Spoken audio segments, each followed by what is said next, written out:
29వ తారీఖు సోమవారం రోజున ఏపీ మరియు తెలంగాణ ప్రాంతాల్లో ఉన్నటువంటి ట్రైబల్ ఏరియాలో 1500 మంది పిల్లలకు సామూహిక అక్షరాభ్యాస కార్యక్రమాన్ని నిర్వహించాలని సంకల్పించాం.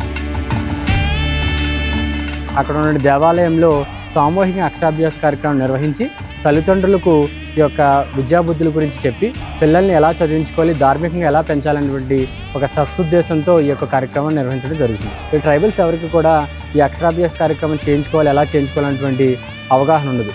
మనం వెళ్ళి వాళ్ళని నచ్చచెప్పి వాళ్ళని ఆ రోజు చక్కగా రమ్మని చెప్పి పూజ ఐటమ్స్, పిల్లలకి సంబంధించినటువంటి వస్తువులన్నీ మనమే అందజేసి వాళ్ళకి గురువుల యొక్క సంకల్పంతో అక్షరాభ్యాస కార్యక్రమం నిర్వహించి వాళ్ళని ఆశీర్వాదాన్ని ఇచ్చి వాళ్ళని చక్కగా మన ధర్మం పట్ల అంకిత భావంతో ఉండాలని ఒక ప్రార్థన చేసి వాళ్ళని అందరినీ చేసిన కార్యక్రమాన్ని నిర్వహించబోతున్నాం. కావున ఈ యొక్క కార్యక్రమం నిమిత్తం సహాయ సహకారం చేస్తారని ప్రార్థిస్తున్నాం.